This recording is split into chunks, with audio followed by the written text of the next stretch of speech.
Penolakan terhadap aktivitas penambangan nikel di Raja Ampat, Papua Barat Daya terus menguat. Penolakan juga ramai digaungkan warganet di media sosial. Warganet menyerukan tagar Save Raja Ampat sebagai bentuk kritik atas kerusakan lingkungan yang terjadi di sana. Salah satu musisi, Robin Navikula, menyebut aktivitas penambangan di Raja Ampat menyalahi aturan. Halo semuanya, welcome back to the podcast Malas, podcast 15 menit, podcast yang akan membahas topik ringan, topik hangat yang sedang tren di Nusantara ini. Pada kali ini kita akan membahas salah satu topik, yaitu tentang kasus penambangan di Raja Ampat, di mana tempat yang bisa kita sebut dengan surganya bumi Nusantara. Air yang sebening kristal, flora fauna yang melimpah, pulau-pulau kecil yang indah yang ditebaran, bahkan terumbu karangnya adalah 75% kekayaan terumbu karang di dunia terletak di Raja Ampat. Namun di balik kisah indahnya itu terdapat salah satu kisah kelam yang baru-baru ini terjadi, yaitu adanya eksploitasi yang melanggar undang-undang di bumi Nusantara, yaitu aktivitas penambangan di pulau-pulau yang ada di Raja Ampat.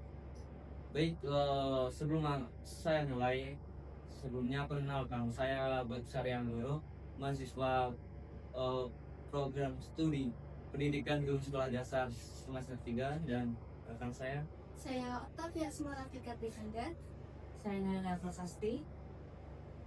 Baik, inilah kedua narasumber yang akan saya ajak diskusi mengenai topik penambangan di Raja Ampat.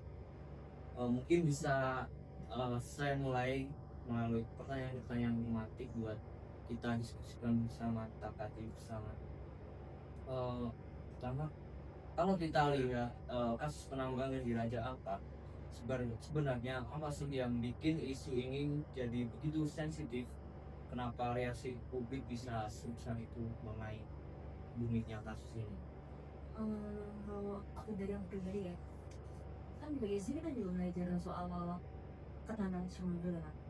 Nah, tadi udah dijelasin juga kalau Raja Ampat ini sebagai surga dunia. Nah, kenapa bisa disebut surga dunia? Karena di situ banyak biota laut dan terumbu karang yang seharusnya mau dijaga itu. Nah, di sini yang utama masalahnya, ketika ada aktivitas penambangan di situ, nantinya lingkungan sekitar di tempat penambangan, terutama yang ada biota-biota laut langka dan terumbu karang ini rusak. Gak mungkin dong ntar kita berdalih kan tambangnya di daratan sedangkan biotanya di laut, gak mungkin.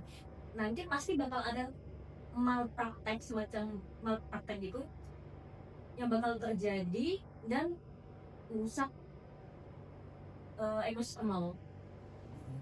Nah, mungkin tambahan dari aku ya, beberapa netizen itu banyak yang salah kaprah mungkin ya, karena terkait penambangan itu kan biasanya di darat, namun yang mereka tuju tuh di laut biasanya. Nah, menurut mereka itu penambang itu bakal merusak ekosistem di laut, padahal itu kan jauh dari laut kan. Nah, mungkin dari reaksi tersebut dan juga salah kaprahnya netizen yang membuat itu semakin keruh seperti itu.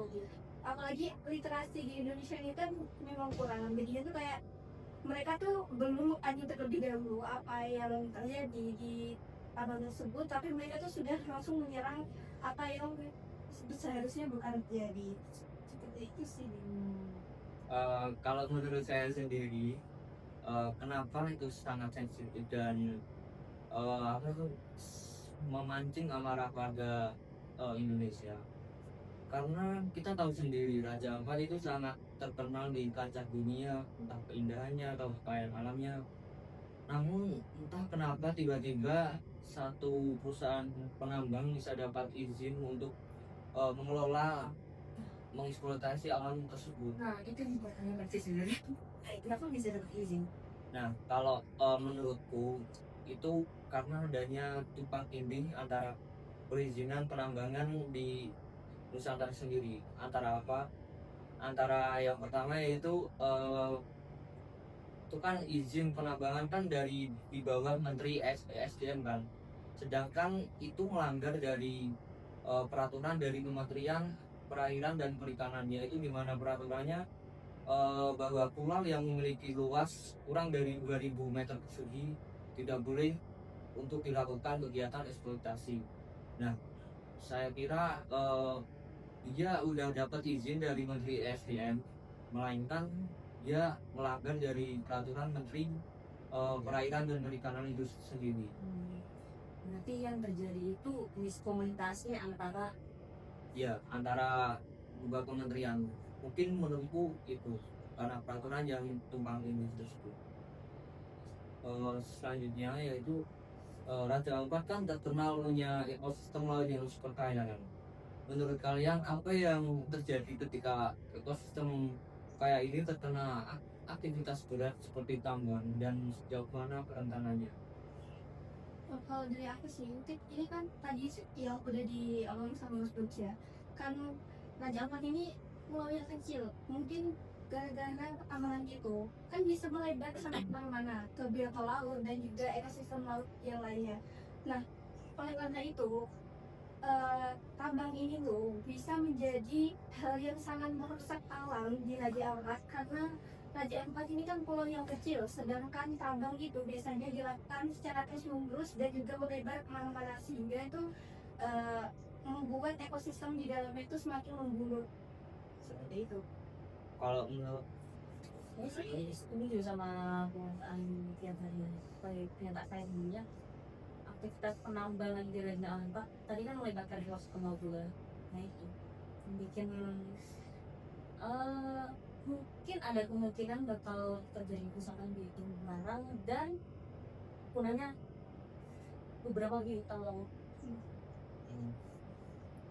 Apalagi Raja Ampat ini kan kayak untuk jaga banget di sana itu kayak indah banget gitu loh. Jadinya tuh mungkin pemerintah juga sebenarnya benar menjaga, tetapi ada beberapa oknum yang mungkin salah kaprah dalam menjaga hal tersebut dan melakukan eksploitasi terhadap pulau tersebut. Itu. Betul sekali, tentunya aktivitas penambangan ini akan merusak ekosistem yang ada di Raja Ampat. Walaupun perusahaan yang melakukan eksploitasi di tempat tersebut kekeh atau berdalih bahwa tempat dia menambang di Raja Ampat tersebut jauh dari tempat pariwisata yang ada di Raja Ampat. Namun begitu, ketika sudah ada aktivitas pertambangan di Raja Ampat tersebut, kan banyak alat-alat berat pada masuk kan, seperti kapal tongkang atau eskavator yang mengeruk alam. Dan aktivitas tersebut akan merusak, seperti contoh kapal-kapal besar itu kan jangkarnya akan merusak terumbu karang yang ada di Raja Ampat kan. Begitu juga materialnya akan tumpah ketika mobilisasi hasil tambang tersebut ke tempat yang akan diolah. Nah, tersebut akan memperkeruh dari kerusakan Raja Ampat itu sendiri.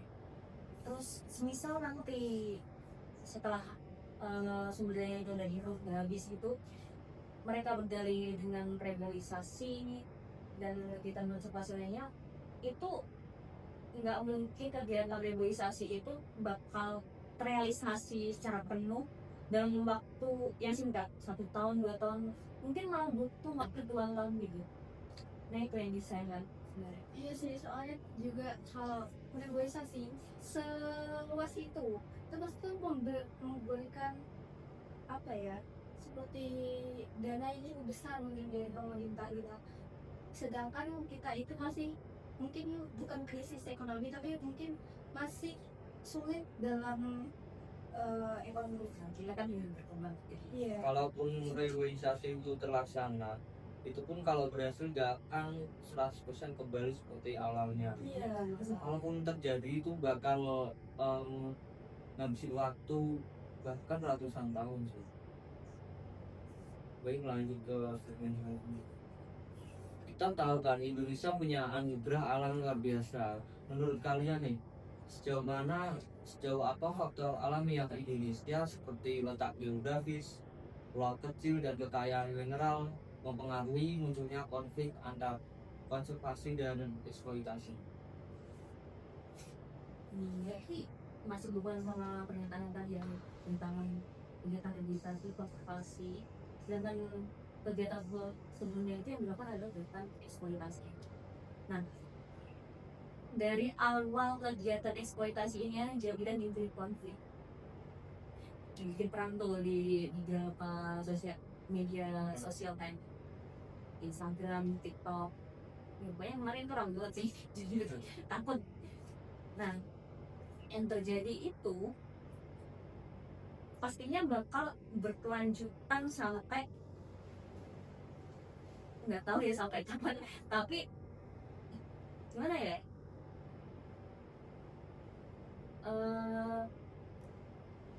dari pernyataan sebelumnya udah jelasin kalau regulasi itu bakal makan waktu yang lama. Nah, selama waktu itu pasti bakal terus diinjak mungkin ya aja. Iya sih. Nah, kalau dari peta geografis ini yang terjadi nanti antara peta geografis sama pendidikan sebenarnya, mungkin berapa penduduk itu bakal pindah ke daerah lain karena sumber daya di situ udah habis. Sumber daya kan udah diratakan dengan tambahan tadi kan. Ya. Nah, nanti yang dicari pasti dari sumber daerah yang lain, misalnya kan gitu. Berarti pindah daerah yang masih ada cadangan mineral yang cukup. Bukan mineral sih, kayaknya lebih ke bahan-bahan pokok kayak pangan, misalnya. Yang nyambung dari yang tadi, kayak ini kan memang Raja Ampat itu kan pulau yang kecil ya, dan juga itu salah satu pariwisata yang lumayan terkenal di Indonesia. Itu ekonomi kan, iya ekonomi itu bakal jadi kayak hancur gitu loh, bukannya cuma kayak hancur ya, tapi itu kayak nanti tuh pemasukan dari negara agak berkurang gara-gara pulau tersebut tuh rusak gitu.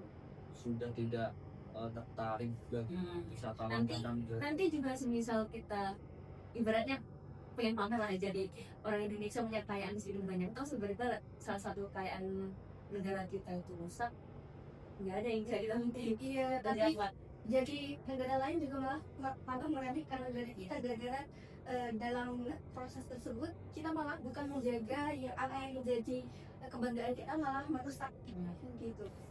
Jadi seorang dari dari topik yang kita bahas hari ini, Kalau dari yang sendiri, aku berterima kasih banget ada sosmed ya, cuman emang kadang sosmed itu banyak misinformasi, miskomunikasi, makanya sering salah kaprah. Jadi lebih baik ketika menanggapi berita itu kita cari info lebih banyak, habis itu kita suara. nah, ke Pak Gafia sendiri, Mungkin dari saya, mungkin pemerintahan itu bisa lebih terbuka pada SDM maupun SDA-nya, walaupun SDA tidak banyak, tapi juga SDM itu perlu ditingkatkan lagi agar kejadian seperti ini tuh tidak terulang berkali-kali terus, dan bisa meningkatkan mutu dari negara kita sendiri seperti ini. terus sekali belajar dari kejadian ini, kita sebagai warga negara harus dapat melindungi alam-alam kita, sumber daya kita, dengan selalu mengawal kasus-kasus yang trending agar pemerintah pusat bisa segera menanggapi dan memberi solusi atas masalah tersebut, seperti yang telah disebutkan, yaitu melalui sosial media. Karena sekarang udah zaman yang digital, dengan sosial media kita bisa mengkampanyekan segala kasus untuk diusut pada pihak-pihak yang berwenang di atas. Mungkin itulah bahasan dari podcast kita. tentang eksploitasi penambangan di Raja Ampat yang melanggar aturan dari Kementerian Perikanan dan Kelautan. Mungkin sekian dari podcast kami. Terima kasih. Sampai jumpa lagi. Bye. Bye. Bye.